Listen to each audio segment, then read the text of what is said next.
8 Oktober 2020. Demonstrasi menolak Undang-Undang Cipta Kerja terjadi serempak di banyak kota di Indonesia.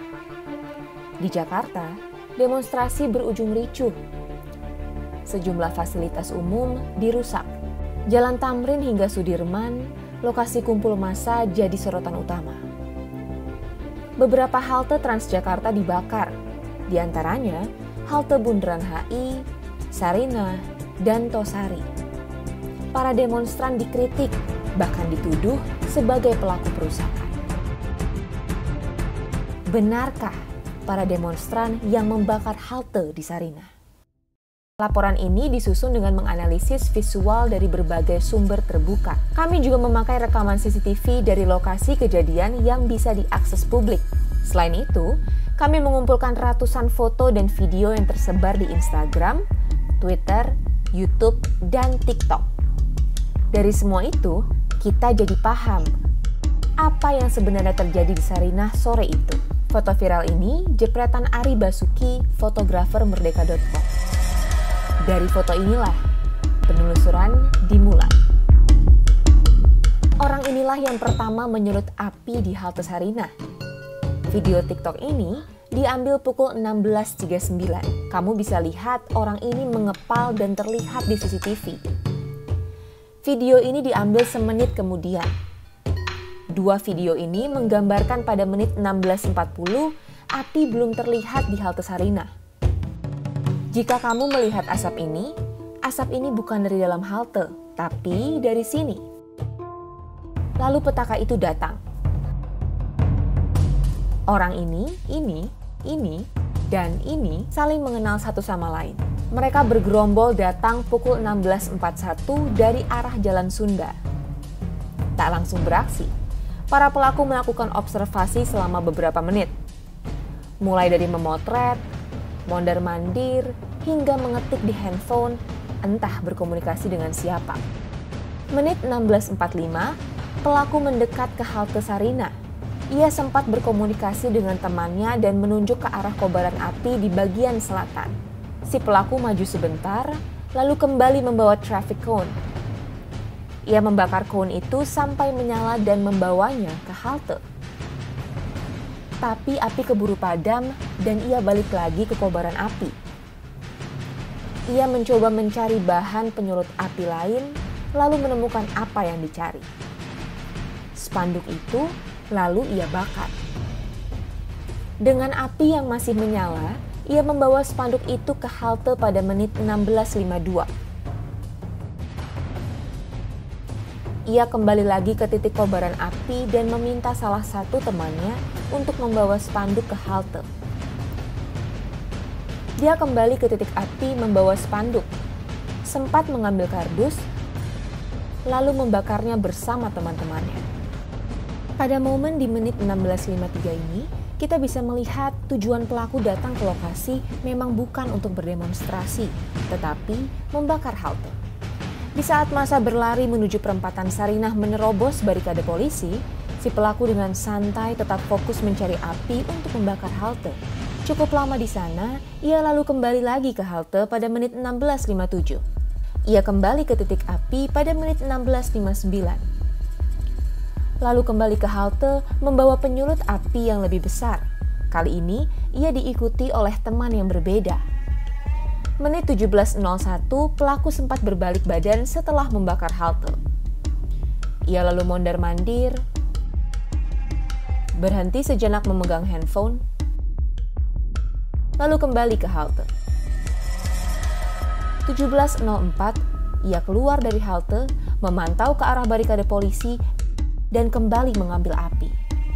Di situ ia terlihat mengobrol dengan kawan-kawannya. Ia kembali ke halte pada 17.05. 3 menit kemudian, pelaku terekam sedang membakar halte bagian selatan. Ini adalah kobaran api pertama di dalam halte. Video ini memperlihatkan bahwa tak ada titik api selain di bagian selatan halte. Video ini diambil pada 17.12. Terlihat dari orang ini dan ini yang tampak di CCTV.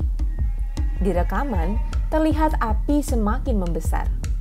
Video ini diambil 3 menit kemudian.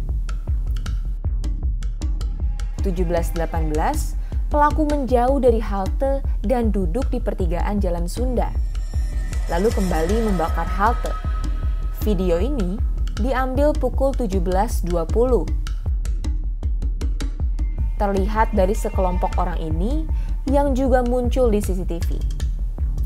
Dari video ini terlihat pelaku mulai merusak sisi utara halte.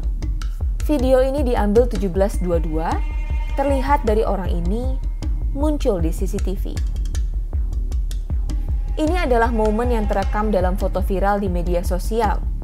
Si pelaku membakar sisi utara halte dengan api dari sisi selatan. Usai melakukan itu, api mulai membesar di bagian utara.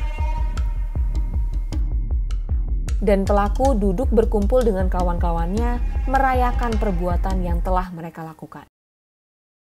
Cerita ini tak berhenti hanya sampai di sini. Mari kita mundur 62 menit ke belakang. Semua berawal dari sini. Menit 16.25, terlihat 4 orang bergerombol datang dari arah Jalan Sunda. Saat tiba di pertigaan, 1 orang langsung memotret sekitar lokasi kejadian. Mereka diam di pertigaan cukup lama, lalu kemudian gerombolan lain pun datang. Dari CCTV terlihat jelas bahwa mereka saling sapa dan kenal satu sama lain. Mereka mulai menyebar dan 3 lainnya menuju dekat kobaran api. 4 orang ini bergeser mendekati halte. Menit 16.59, mereka sempat bertegur sapa dengan pelaku pembakaran. 1 orang lainnya lalu bergeser kembali ke pertigaan. Dan mereka kembali berkumpul di tengah jalan.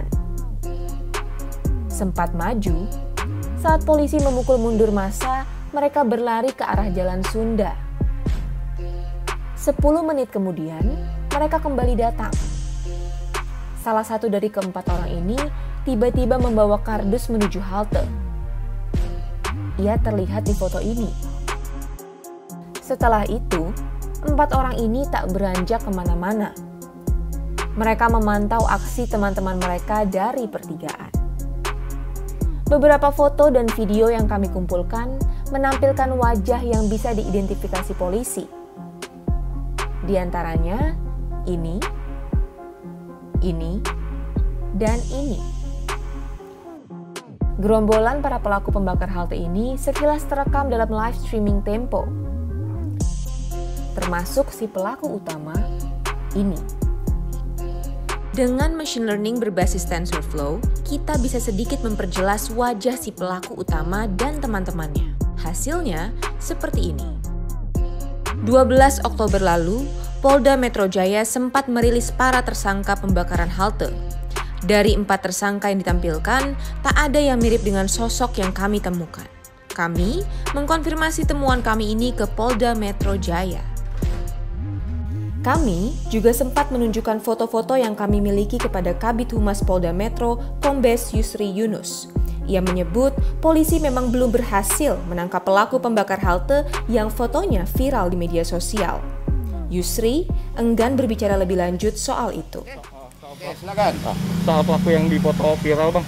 Foto viral. Oh, itu baru bilang jangan foto viral, kalau itu tanya Pak Viral. Polda berjanji akan mengembangkan kasus ini dan tak menutup kemungkinan pelaku-pelaku lain akan ditangkap. Jadi pertanyaan sekarang, apakah masih ada pelaku-pelaku lain? Masih ada, ini masih dilakukan penyelidikan. Kami berdasarkan fakta dan bukti, minimal 2 alat bukti yang cukup untuk bisa menahan mereka semuanya. Kita masih melakukan pengejaran. Ya, nanti kita tunggu hasilnya seperti apa.